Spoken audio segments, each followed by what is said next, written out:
I saw Rita Vitaski. The rumble of an explosion heralded her arrival. A laser-guided bomb fell from a plane circling overhead, far out of reach of the enemy.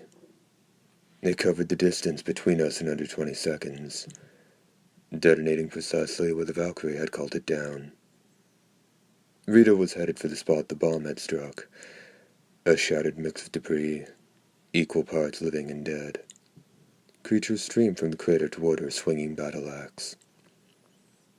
In the midst of battle, seeing Rita's red jacket stirred something in me. Her mere presence had breathed new life into our broken line. Her skill was peerless, the product of U.S. Special Forces efforts to make a soldier to end all soldiers. But it was more than that. She really was our savior. Just a glimpse of her jacket on the battlefield would drive soldiers to give another 10%, even if they didn't have it left to spare. I'm sure there were men who'd see her and fall in love, like a man and a woman on a sinking ship, spying one another between waves. Death could come at any moment on the battlefield, so why not? The wise guys who'd named her Full Metal BITCH had really fished around for that one. I didn't think they had it right. Or maybe I was starting to feel something for Rita Vitaski myself. That suited me fine. Trapped in this effing loop, I had no hope of falling in love.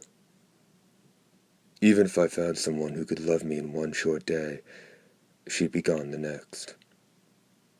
The loop robbed me of every moment I spent with someone.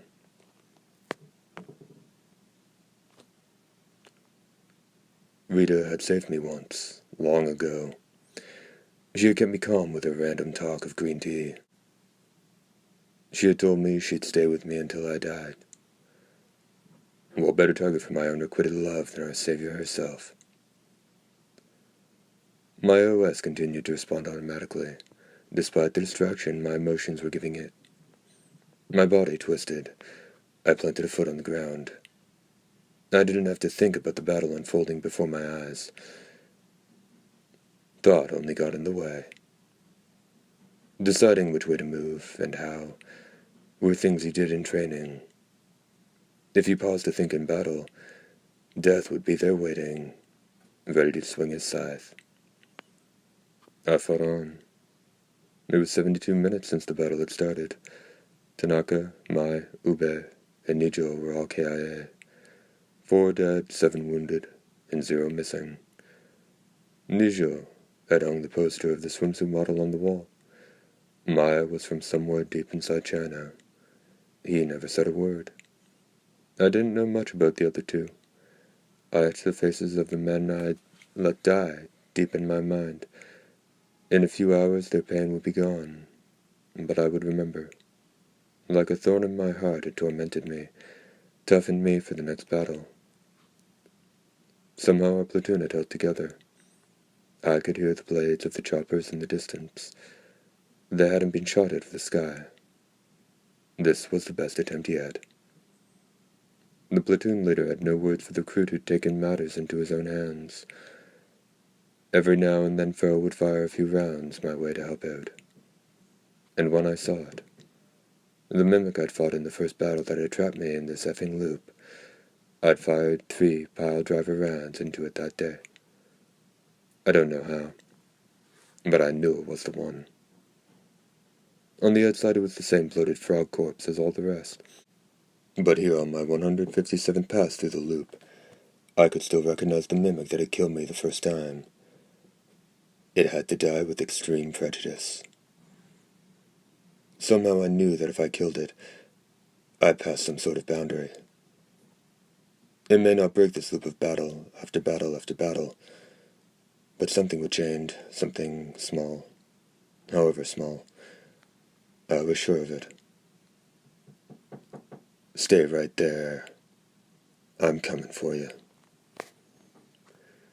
Speaking of crossing boundaries, I still hadn't read any further in that mystery novel. I don't know why that occurred to me then, but it did. I'd spent some of my last precious hours reading that book. I had stopped, just as the detective was about to reveal who'd done it. I'd been so preoccupied with training I hadn't given it another thought. It must have been nearly a year now. Maybe it was time I got around to finishing that book. If I killed this mimic and made it to the next level, I'd start on that last chapter. I readied my battle axe. Caution to the wind I charged. Static crackled in my headphones. Someone was talking to me. A woman. It was our savior. The Full Metal Bit. Valkyrie Reborn. Mad Margarita. Rita Vitaski. How many loops is this for you? Chapter 2, End.